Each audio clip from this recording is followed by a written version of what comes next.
रवनीत सिंह बिट्टू जी को मैंने इतना ही कहना है, बिट्टू साहब आपने ये जो कदम उठाया अपने हाथ से अपना गर्दन आपने काट ली। कल तक तो आप रैलीज कर रहे हो, आप कांग्रेस के हक की बात कर रहे हो और आज बिना बुलाए, कम से कम अगर आप में दम होता, सार बेअंत सिंह के मरहूम के आप ग्रैंडसन हो, बताकर तो जाते कि मैं जा रहा हूं। इसका एंटी सिख चेहरा जो है ये बीजेपी को और भी नुकसान पहुंचाएगा। मेरी एक बात सुनिए, 3 घर इनको देकर रखे हुए हैं, एक लुधियाना में है, एक चंडीगढ़ में है, एक दिल्ली में है। इतना तो मेरा ख्याल जो वाइसरॉय हुआ करता था लॉर्ड डलहौजी, उसको इतने घर अंग्रेजों ने नहीं थे दिए जितना इनको इज्जत मान और सम्मान मिला हुआ था कांग्रेस की वजह से। तो ये घर जरूर इनके पास रह जाएंगे, मगर पंजाबी हमेशा के लिए इनको बेघर कर देंगे। देखो, मुझे वो एक पर्शियन की बात, एक पुराना पर्शियन की सेइंग है बड़ी फेमस, कि चेहरा नूरानी था मगर करतूत काफरानी थी।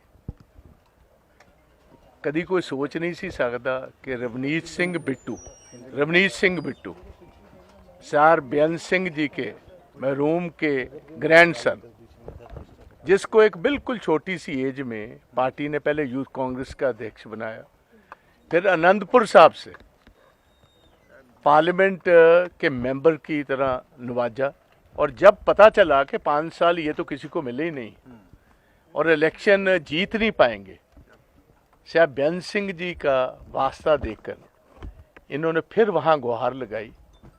और मैं तब पार्टी का अध्यक्ष था पंजाब का, ये आज से 11 साल पुरानी मैं बात बता रहा हूँ।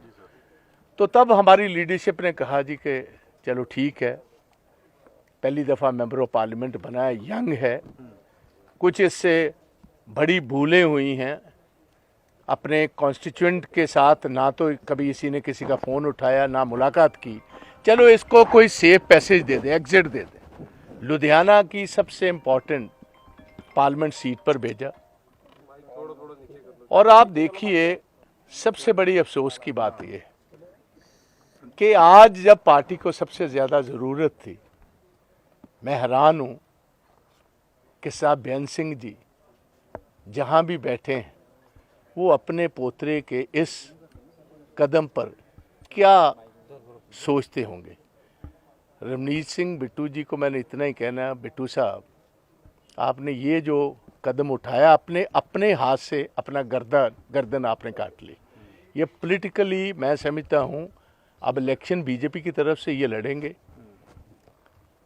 100% मुझे यकीन है कि पंजाब के लोग जो हैं, वो जो गद्दारी करने वाले लोग हैं, उनको कभी माफ़ नहीं करते, और इसका रिजल्ट इसी पार्लियामेंट इलेक्शंस में इनको मिल जाएगा।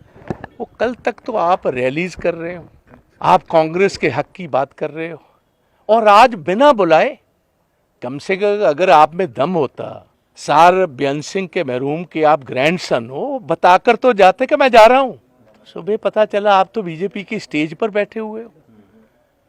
इससे अफसोसनाक बात क्या हो सकती है? आपको लगता है कि बीजेपी गेन कर लेगी इस तरह से, जिस तरह से तोड़ के पंजाब में? देखो, ये एक मिनट जी, ये रवनीत सिंह बिट्टू जो है, he was seen to be a face which was considered to be anti-Sikh।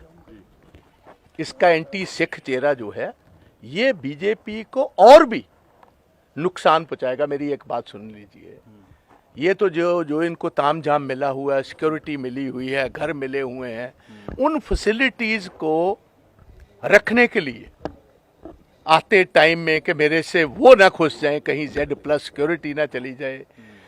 3 घर इनको देकर रखे हुए हैं, एक लुधियाना में है, एक चंडीगढ़ में है, एक दिल्ली में है।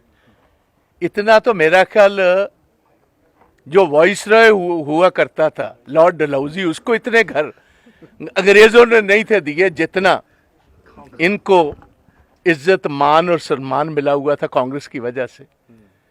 तो ये घर जरूर इनके पास रह जाएंगे, मगर पंजाबी हमेशा के लिए इनको बेघर कर देंगे। ये मैं कहता हूं। दो जी? और की आवाज आ रही है, और किन्ने ने चेहरा बीजेपी कह रही है कि और दो आएंगे, क्या लगता है आपको कि और भी जो सिटिंग एमपी से बात नहीं कर रही है? मेरी गल सुनो, बीजेपी ਨੂੰ ਮੈਂ ਪੁੱਛਣਾ ਚਾਹਨਾ, बीजेपी ਨੂੰ ਉਹ ਘੱਟ ਤੋਂ ਘੱਟ ਕੋਈ ਆਪਣਾ ਤੇ ਵਿਖਾ ਦਿਓ, ਕੋਈ ਆਪਣਾ ਹੀ ਲੈ ਆਓ। ਕਾਂਗਰਸੀ ਕਰ ਜਿਹੜੇ ਪੁਰਾਣੇ ਨੇ ਤੁਹਾਡੇ ਉਹ ਵਿਚਾਰੇ ਢੀਕੀ ਜਾਂਦੇ ਸਾਡੀ ਵਾਰੀ ਕਦੋਂ ਆਏਗੀ। ਇਹਨਾਂ ਤੋਂ ਲੱਭਣਾ ਕੀ ਹੈ ਸਾਨੂੰ? ਵੇਖੋ ਮੈਂ ਤੁਹਾਨੂੰ ਸਹੀ ਚ ਦੱਸਾਂ, ਪ੍ਰਮਾਤਮਾ ਨੇ ਮਿਹਰ ਕੀਤੀ ਹੈ, ਇਹ 2 ਲੱਖ ਵੋਟ ਤੋਂ ਹਾਰ ਰਿਹਾ ਸੀ। ਸਾਨੂੰ ਇਹ ਪਰੇਸ਼ਾਨੀ ਪਈ ਸੀ ਕਿ ਇਹਦਾ ਕਰੀਏ ਕੀ। 3 ਵਾਰ ਦਾ ਐਮਪੀ ਹੈ ਸਰ ਬੇਅੰਤ ਸਿੰਘ ਜੀ ਮਹਿਰੂਮ ਦਾ ਗ੍ਰੈਂਡਸਨ ਨੇ, ਇਹਨੂੰ ਜਵਾਬ ਕਿਸ ਤਰ੍ਹਾਂ ਦਈਏ? ਇਹਨੇ ਸਾਡਾ ਕੰਮ ਬੜਾ ਸੌਖਾ ਕਰਤਾ। ਕਾਂਗਰਸ ਦਾ ਨਵਾਂ ਨੁਮਾਇੰਦਾ ਆਏਗਾ ਤੇ ਇਹਦਾ ਮਾਂਜਾ ਲਾਏਗਾ ਉੱਥੋਂ ਜੀ।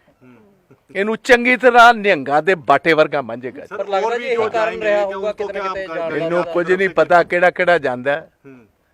ਜਿਹੜੇ ਆਦਮੀ ਕਿਸੇ ਆਈਡੀਓਲੋਜੀ ਨਾਲ ਨਹੀਂ ਬੱਝੇ, ਉਹਨਾਂ ਦਾ ਤਾਂ ਕੋਈ ਇਸ ਕਿਸਮ ਦੇ ਲੋਕ ਕੋਈ ਪਹਿਲੀ ਵਾਰ ਥੋੜਾ ਹੋਇਆ ਜੀ। तो बीजेपी 13 सीटों पे लड़ने की बात कह रही है। इनके पास तो 13 खुद के ओरिजिनल कैंडिडेट ही है नहीं भाई। कैंडिडेट कितने जा रहे हैं उधर? हमारे आप फिक्र मत कीजिए, जो इज्जत वाला है, जो खुदार कैंडिडेट है, वो तो कोई जाएगा नहीं। बेईमानों का पता कुछ नहीं जी, बेईमानों का पता कुछ नहीं, खुदार कोई नहीं जाएगा। जो आइडियोलॉजी से बजा हुआ है, जो कॉन्स्टिट्यूशन को बचाना चाहता है, जो पंजाब के इंटरेस्ट को प्रोटेक्ट करना चाहता है, वो तो नहीं कोई जाएगा।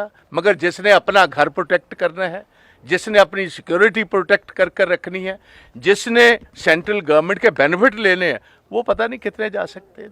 मगर मुझे इस बात का मैं आपको बताऊं, हमें 1 मिनट भी अफसोस नहीं हो इसके जाने का। कुछ लोगों के जाने का हमें पहले अफसोस हुआ, मगर इनके जाने का नहीं हुआ। इससे तो हमें बहुत, मैं समझता हूँ, शांति आई। इनके जाने से शांति आई है। लोग पहले ही समझते थे कि इसको कैसे कैसे इसको जवाब दे दिया जाए, तो हमें तो ये मौका भी नहीं मिला। खुद ही भागकर छोड़ गया, बहुत अच्छा हो गया, चला गया, बहुत अच्छा। साहब एक बार सिंगल माइक